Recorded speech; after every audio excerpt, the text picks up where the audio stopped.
Starfield officially launches into early access tomorrow. Luckily, Bethesda was kind enough to trust me with a review code for a couple of weeks now, and I've since logged over 50 hours into the game at the time of recording this commentary. So in this video, I'll do my best to offer an extensive review complete with the things that I like, the things that I love, and things that bother me too. And I'll be sure to avoid any story spoilers along the way. But you will definitely see gameplay in this video that ranges from just starting the game all the way to being a level 38 plus seasoned explorer of the stars. I'll be sure to include timestamps if you're interested in specific chapters of this review as well. This video is not sponsored by Bethesda, so my thoughts and opinions were not subject to their review before posting. Alright, let's get to it.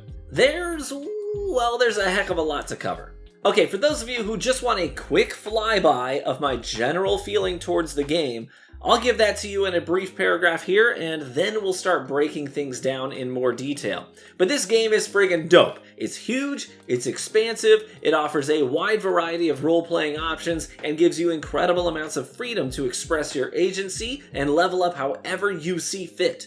The faction quest lines are expertly executed, the main story is compelling, the characters have a meaningful impact on the world and your experience with it, the cities are huge, the combat is fun, the guns are pretty neat too, but the game does not hold your hand, and there are some areas where it probably should, at least a little. You might be 20 hours into the game before you figure out a basic mechanic that no one told you about. There are crafting systems, mini games, utilities to enhance your movement, targeting systems and controls for spaceflight, and more that the game will literally never teach you. And if you don't discover how to use those things, then your experience may not be as good as it could be. But that aside, Starfield is one of the best RPGs that I've played in a good long while. This is a genuine Game of the Year contender and is most likely going to be played for decades, much like Bethesda's RPGs Skyrim and Fallout 3 and Oblivion were. So there's the quick snapshot. Let's get to the nitty-gritty. We're going to begin by setting the stage so you know exactly what you're stepping into when you fire up Starfield for the first time.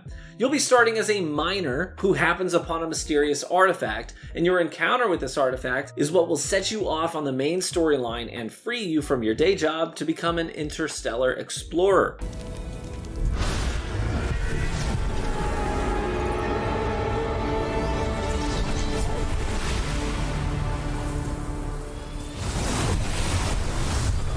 The galaxy in Starfield is limited to a star map that you'll engage with a lot in this game. It goes from the left to the right, with the star systems further to the right getting increasingly more and more dangerous.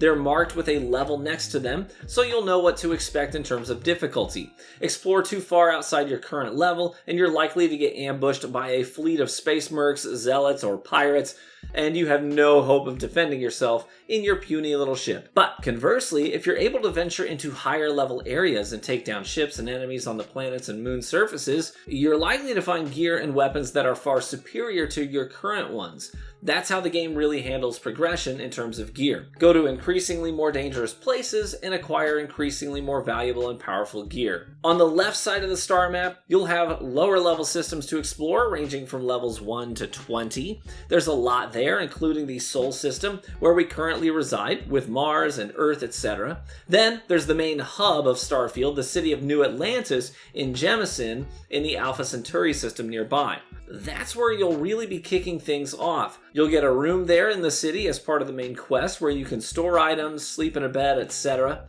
Once you get to that point, you're really free to do whatever the heck you want. But if you follow the main quest line just a bit longer, you'll be taken pretty early on to the two other main cities that also have their own quests, stories, potential companions, and crew to hire.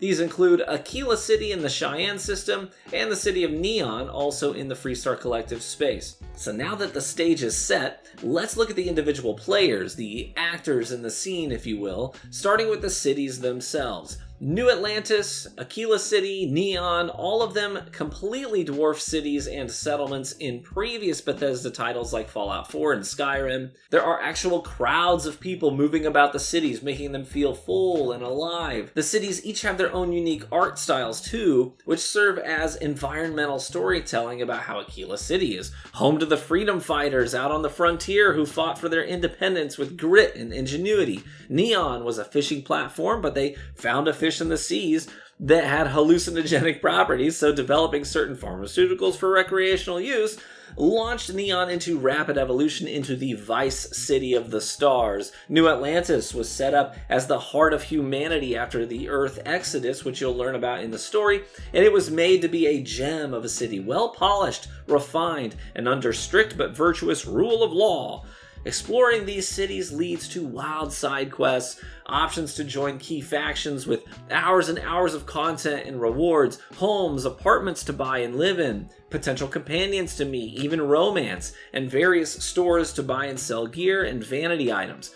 But I will say there's a noticeable change in the game's performance when you are in a busy city. Even on my extremely high-end PC, these cities got considerably worse frame rates. It wasn't game-breaking, but it was definitely a stark contrast to the gameplay in more confined and limited areas. But when you leave these cities, you'll be doing so in your starship. Your ship will be a very regular set piece in your journeys, so it's worth breaking down that experience. When you start, you'll be given the Frontier, an antique ship basically with very limited capacity for combat, inventory space, and crew space.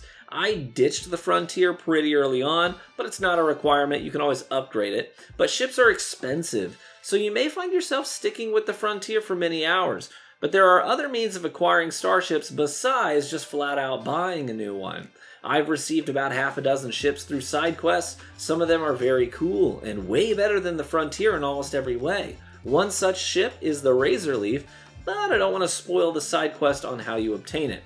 Another way of getting a new ship is by completing certain faction quest lines. The Star Eagle is arguably the best early game ship in Starfield, and I'll be sure to post a video on how to get it. And lastly, you can get a new ship by disabling a ship that you find out there in the stars and boarding it, killing the crew, and then taking it for yourself and registering it at a starport. These starships are quite complex, and it can be overwhelming knowing how to pilot and operate it, how to access its inventory, how to manage your systems like weapons, shields, grav drives, etc., and how to manage your crew and what effect they even have on the ship. None of this is really explained to you thoroughly. There are just a few passing comments that pop up on screen with basic information. Make sure you read those thoroughly before dismissing them, by the way. That's definitely one complaint I do have. The game should certainly include a more fleshed out tutorial on how ships operate and other things too. Once you learn it all, it will become second nature to you. But I was dozens of hours into the game and still learning and mastering the art of flying a starship. Now, when I get ambushed out there by a couple of enemy ships, I'm quick to power down the grav drive, divert that power to my shields and energy weapons so I can take some extra hits while demolishing the enemy shields, and then divert extra energy to my ballistic systems like missiles and cannons to shred their hulls to bits. Then, when the threats are eliminated, I allocate power to my engines so I can zip around and collect valuable loot among the wreckage. And if one of the ships looks maybe worth investigating, I'll switch to targeting mode and take out their engines to disable the ship, come in close, dock with it, board it, kill the crew, see if the ship might be a worthy addition to my fleet. The ceiling with starship management and piloting is very, very high, but it's going to take a lot of learning to get there, and you'll likely have to figure out most of it on your own. So you left the city, you boarded your ship, and navigated to a star system and landed on a planet. Now what? Well, this is the exploration and discovery part of the review.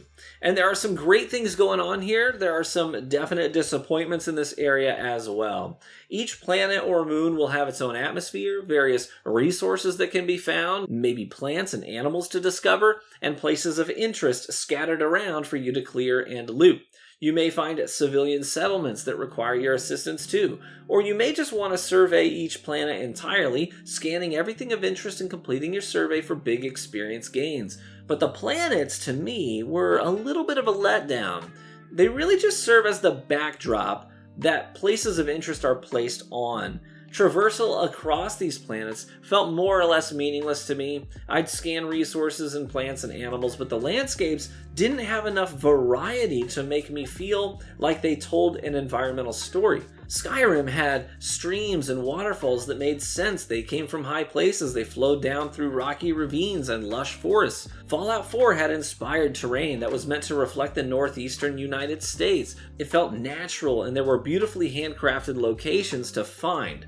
But in Starfield, the planet surfaces just feel like a copy and paste biome stretched to cover a wide area with little to no meaningful variation in the terrain itself. Many of these biomes are quite appealing to look at, but I didn't feel the pull to explore the far corners of these biomes since the far corners didn't look any different from the location I landed in. The only meaningful variation I would find was specifically the marked points of interest on the map.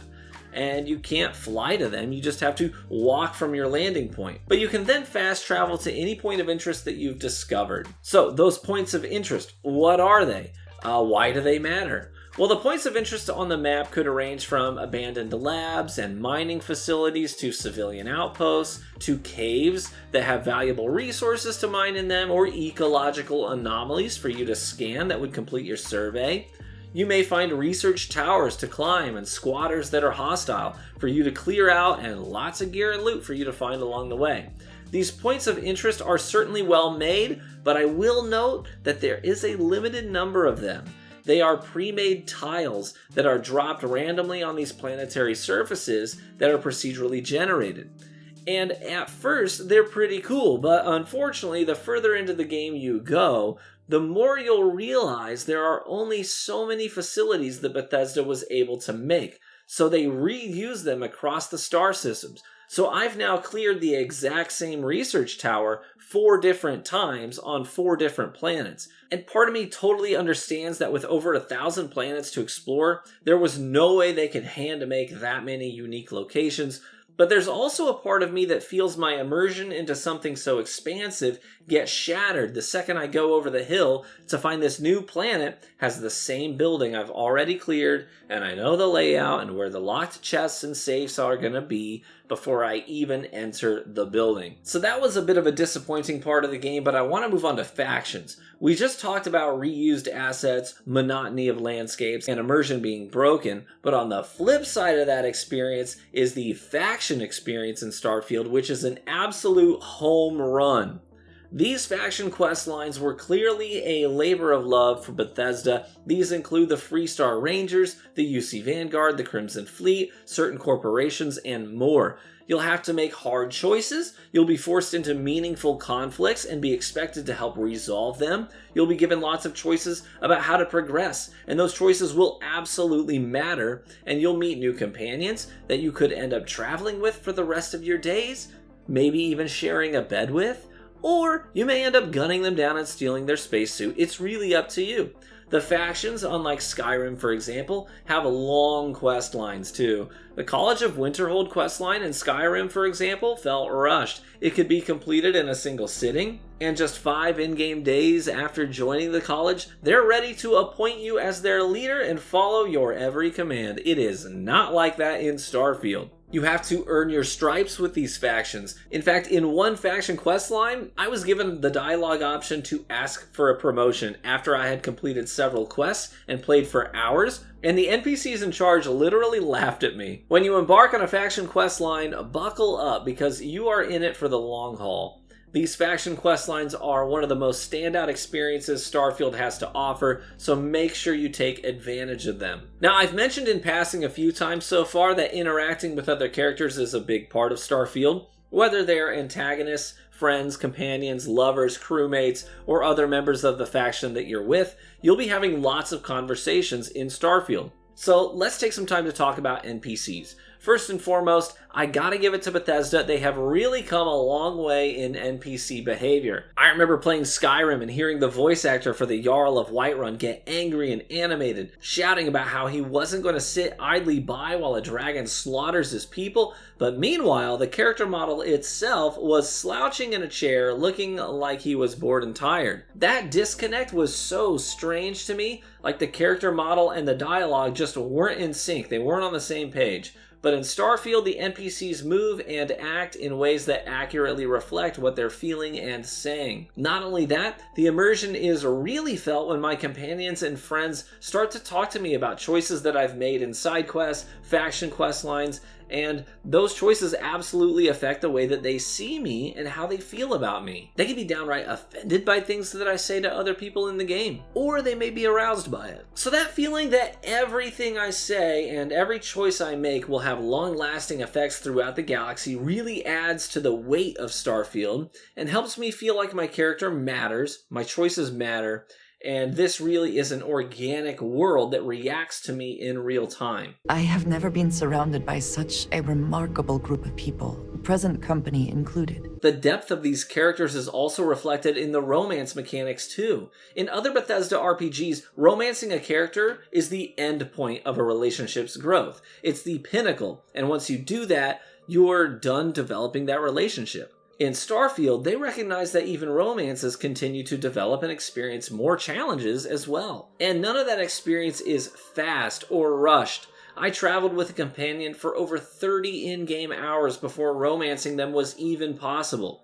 And that meant spending time with them, making choices that pleased them, doing unique quests specific to that companion to learn more about them and their past, having countless conversations with them throughout our journey, and then once I made our relationship a romantic one, both by my request and their agreement, it then opened up a new level of the relationship. I had the option to break up with them if things weren't really working out. I could ask them about how they felt about our relationship, and after more conversations and more traveling with them, I was then able to pursue a higher level of our relationship, making it official and more solidified, which meant doing an entire new series of actions and a quest. There's a lot there. Starfield really isn't a game that you rush through, you journey through it. It's slow and meaningful in a lot of ways. All of that being said, I do have one minor complaint regarding NPCs, and that's the way that Bethesda chose to position the camera during conversations. It's kind of weird. You'll be in a room where multiple people are speaking, and instead of just watching them talk to one another, the camera will face the speaking party directly, making it feel like they are looking you in the eye and speaking to you directly, when they're in fact speaking to a different NPC. There have been so many times where the camera makes it seem like my companion is literally yelling at me and chewing me out when they're actually talking to some antagonist NPC. It's kind of disorienting, honestly, and I have absolutely no idea why they chose to go this route. It can be confusing and strange. The last major topic I want to cover in this review is the leveling system. Overall, I have a very positive feeling towards it, but one major pain point. In some games, if you have the skill points to spend, you can go from being a complete idiot with no knowledge of crafting technical devices to clicking on a node a few times and becoming a genius space technician immediately. It doesn't work like that in Starfield. The basic level of a skill is unlocked by spending a skill point. But if you want to improve your skill in that area, you can't just buy the next tier of that perk. You have to earn it through gameplay.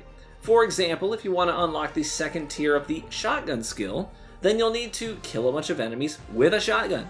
The requirements get steeper the higher your level of that perk. Once you complete the challenge, you can then spend a skill point to purchase the next tier. I bought the base level of the jetpack skill, but to unlock the next level, I needed to use my jetpack a certain number of times while in combat. If I wanted to progress my persuasion skill, then I needed to win over someone in conversation using the persuasion minigame 10 times. If I wanted to pick master locks, then I needed to pick 20 expert locks first. You get the idea. Leveling up your skills means going out there and using them. This really makes you feel the RPG elements of Starfield directly. You're actually living into your skills, feeling compelled to use them in order to access new perks. Overall, I really like that. But there's just one thing I dislike about the way that this works, and that's that some perks that I want to use are further down the skill tree.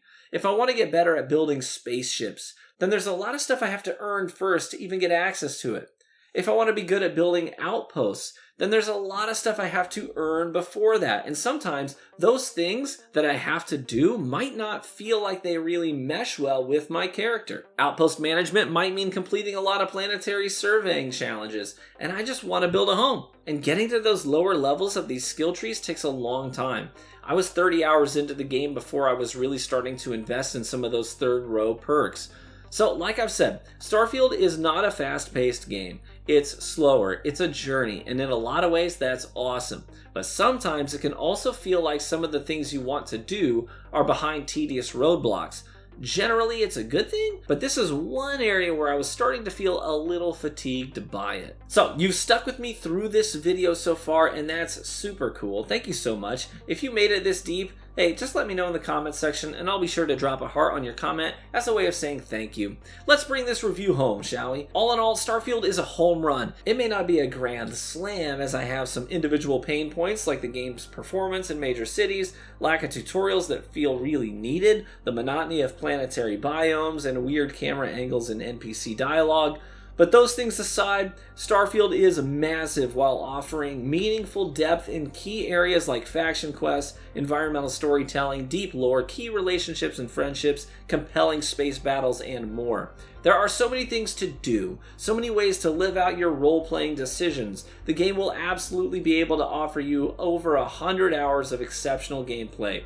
I highly recommend Starfield, and I'm very excited to continue covering this game in depth in the days and weeks to come, so please stay tuned to the channel. I've got a dozen videos planned and some already made. Thanks so much for tuning in. Let me know what you think of Starfield and if you're going to be playing it. Be warm and well fed, my friends, and I hope to catch you among the stars.